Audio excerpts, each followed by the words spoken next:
Magandang araw sa ating lahat, lalong-lalo na sa ating mga minamahal na mga senior citizens.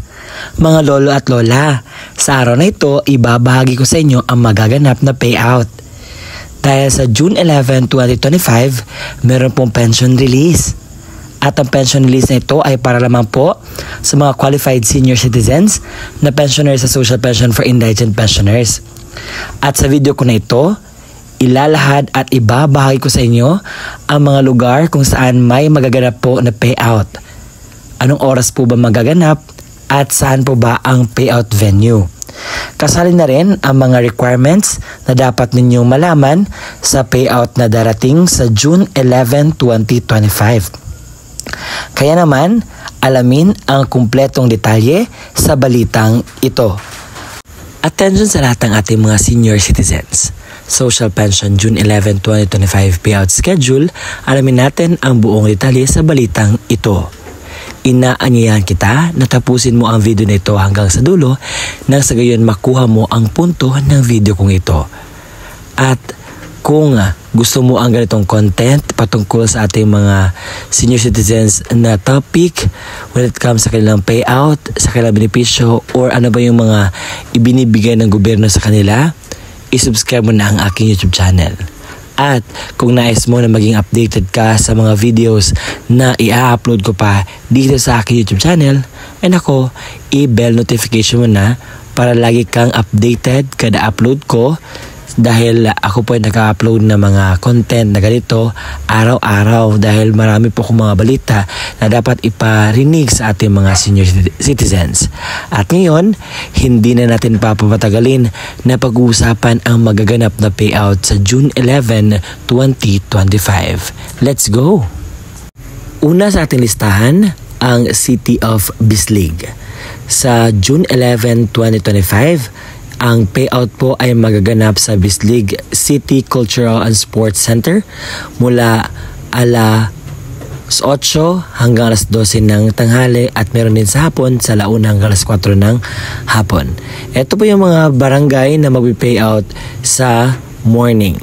Sa Barangay Bukto na may 71 pensioners, Barangay Culeto na may 120 pensioners, Barangay Santa Cruz na may 85 pensioners, Barangay Lawigan na may 141 pensioners, Barangay Pamanlinan na may 65 pensioners, Barangay Pamaypayan na may 94 pensioners, Barangay Tumana na may 88 pensioners, Barangay Labisma na may 155 pensioners, sa Barangay San Antonio na may 105 pensioners, sa Barangay Burbuanan na may 105 pensioners, Barangay Cuguyaw na may 59 pensioners, Barangay Sibaroy na may 85 pensioners, Barangay San Jose na may 300 pensioners, a total of 1,473 sa morning.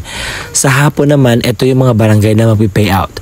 Sa Barangay Maharlika na may 216 pensioners, Barangay San Vicente na may 276 pensioners, Barangay Mone na may 157 pensioners, Barangay Kahayag na may 108 pensioners, Barangay San Roque na may 507 pensioners at Barangay San Isidro na may 164 pensioners, a total of 1,428 pensioners sa hapon.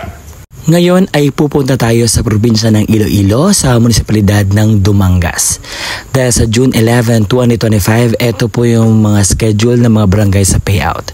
Alas 8:30 hanggang alas 10 ng umaga ang Barangay Makina, alas 10 hanggang alas 10:30 ng umaga ang Barangay Balud, alas 8:30 hanggang alas 10:30 ng umaga ang Pagduge, alas 10:30 hanggang alas 12 ng tanghali ang Balabag. At ang payout venue po ay magaganap sa Barangay Balabag Gymnasium.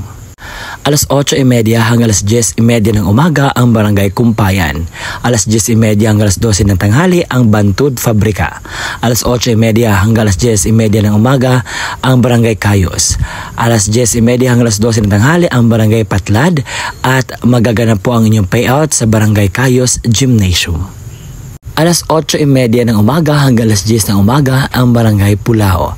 Alas 10 ng umaga hanggang alas 12 ng tanghali ang Barangay Sulangan at ang payout venue ay magaganap sa Barangay Sulangan Gymnasium. May schedule din ang Managit sa alas 8:30 hanggang alas 9:30 ng umaga. Alas 9:30 hanggang alas 12 ng tanghali ang Barangay Ermita. Alas 8:30 hanggang alas 9:30 ang Barangay Bantod. Alas 9:30 hanggang alas 12 ng tanghali ang Barangay Dakutan at magaganap po ang inyong payout sa may Ermita Gymnasium. Alas 8:30 ng umaga hanggang alas 9:30 ng umaga ang Barangay Tambubo. Alas 8:30 naman hanggang alas 9:30 ng umaga ang Basa Mabini. Alas 8:30 hanggang alas 9:30 ng umaga ang Aurora del Pilar. Alas 9:30 hanggang alas 10:30 ng umaga ang Burgos Regidor. Sa Barangay Tabukan Gymnasium po ang inyo pong payout na magaganap. Alas 8:30 hanggang alas 9:30 ng umaga ang Barangay Benaflor EMB. Alas 8:30 hanggang alas 9:30 ng umaga ang Barangay Baras. Alas 9:30 hanggang alas 10:30 ng umaga ang Barangay Hardin. Alas 10:30 hanggang alas 12 ng tanghali ang Barangay Sapaw at magaganap po ang inyong payout sa Barangay Tabukan Gymnasium. Sa alas 8:30 ng umaga hanggang alas 9:30 ng umaga ang Barangay Talusan. Alas 9:30 ng umaga hanggang alas 10:30 ng umaga ang Barangay Tabukan. Alas 10:30 ng umaga hanggang alas 12 ng tanghali ang Lopez Haina at magaganap po ang inyong payout sa Barangay Tabukan Gymnasium.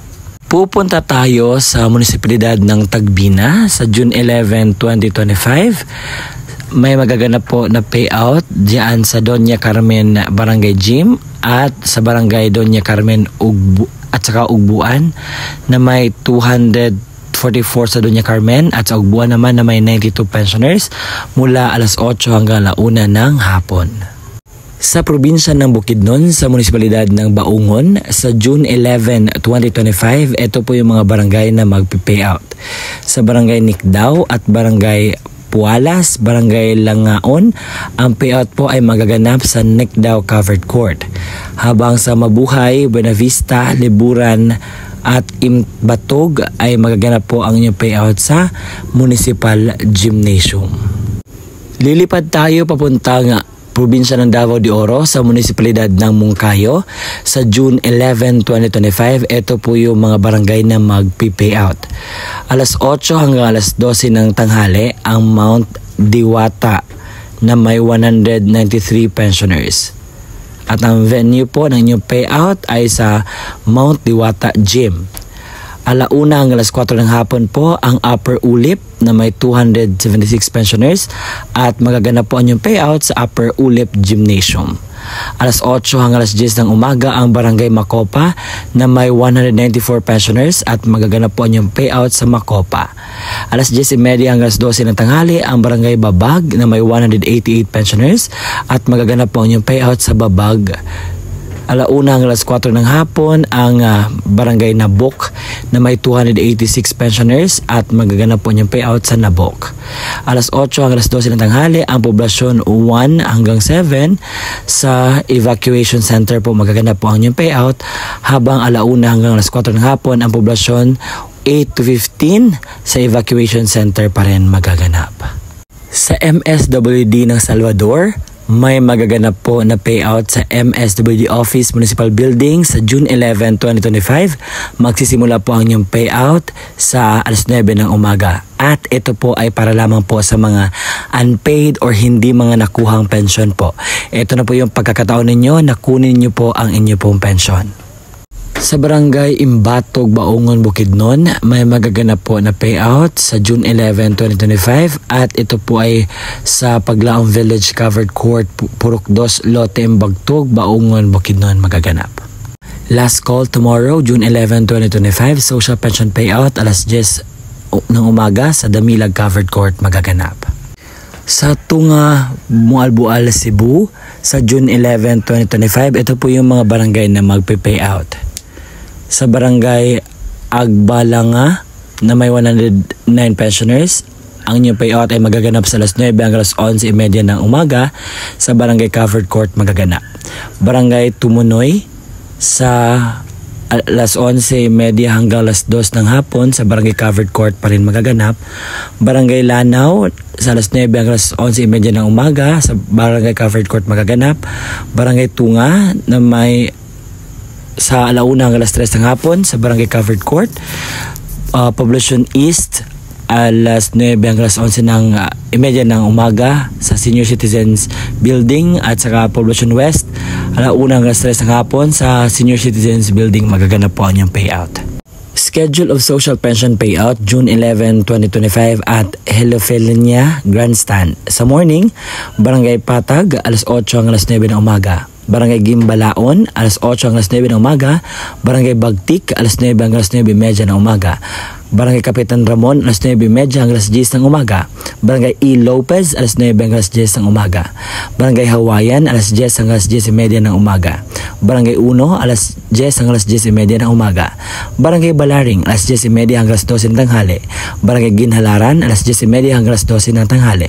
Sa afternoon, Barangay 2, alauna hanggang alas 2 ng hapon. Barangay 3, alauna hanggang alas 1:30 ng hapon. Barangay 4, alas 2 hanggang alas 2:30 ng hapon. Barangay 5, alauna 1:30 hanggang alas 2:30 ng hapon. Barangay Mambulak, alas 2:30 hanggang alas 5 ng hapon. Barangay Lantad, alas 2:30 hanggang alas 3:30 ng hapon.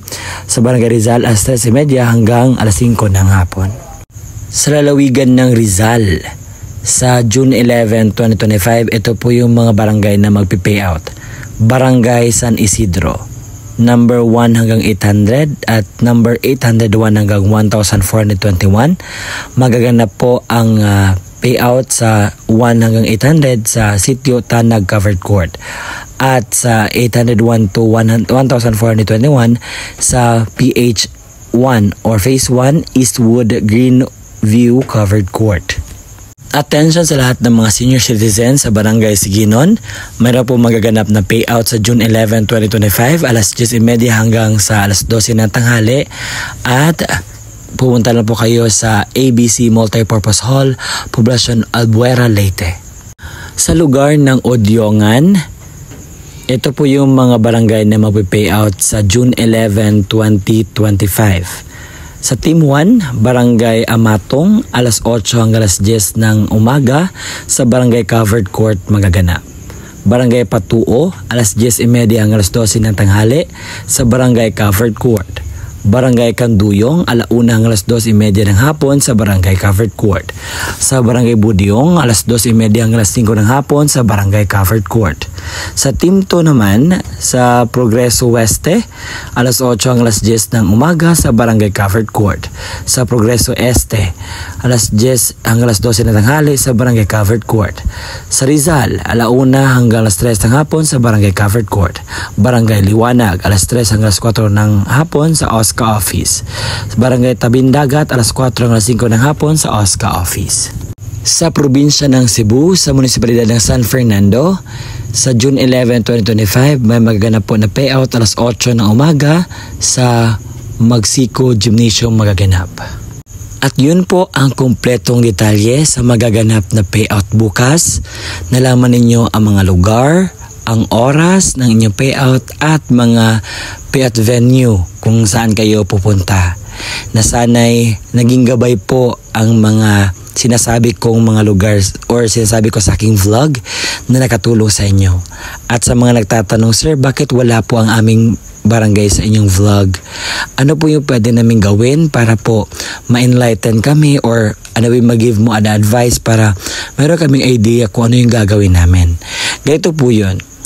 Kung inyong mga barangay ay hindi po nagpo-post dito sa social media, so ang gagawin nyo po ay puntahan nyo po doon sa barangay kasi mayroong traditional way or doon sila nagpo-post lamang sa inyong barangay. Yung iba naman nagpo-post dito sa social media. Kaya puntahan ninyo at tanungin ninyo kung anong status po ng inyong social pension payout. Nang sa gayon ay meron kayong idea kung kailan, saan at anong petsa kayo makatanggap ng inyo pong payout.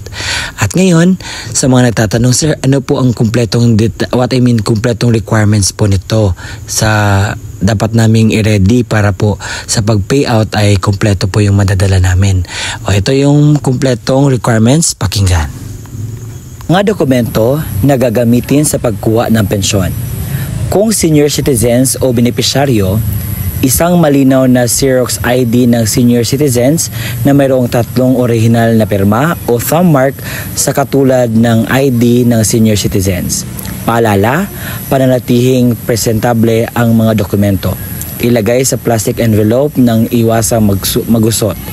Huwag bilutin ang mga papel at siguraduhin pareho ang pirma o thumb mark base sa ID ng senior citizens. Kung authorized representative ng senior citizen o benepisyaryo ang kukuha ng pensyon, isang malinaw na Xerox ID ng senior citizens na mayroong 3 original na pirma o thumb mark sa katulad ng sa ID ng senior citizens. Authorization letter na nagmula sa MSWDO, CSWDO or OSCA na mayroong original na pirma ni na MSWDO, OSCA, senior citizens at authorized representative. Isang malinaw na Xerox ng government-issued ID, kagaya ng SSS, updated PhilHealth ID, updated Barangay ID, UMID, Voters ID, updated voter certification, updated police clearance, and authorized representative at lagyan ng 3 original na pirma o thumb mark katulad ng ipapakitang ID. Paalala, siguraduhin pareho ang lagda o thumb mark ng senior citizens, benepisyaryo at authorized representative base sa kopya ng government-issued ID na pinesinta. Kompletuhin ang mga hinihinging lagda, thumb marks sa authorization letter, iwasang magusot at huwag bilutin ang mga dokumento. Kung namatay na ang benepisyaryo, isang malinaw na Xerox ID ng pensioners. Warranty letter na nagmula sa MSWDO, CSWDO o OSCA na may pirma ni MSWDO. Xerox ng death certificate ng benepisyaryo na may mayroong serial number. Isang malinaw na Xerox ng government-issued ID, kagaya ng SSS, updated PhilHealth ID, updated Barangay ID, UMID, Voters ID, updated voter certification, updated police clearance ng authorized representative at lagyan ng 3 original na pirma o thumb mark katulad ng ipapakitang ID.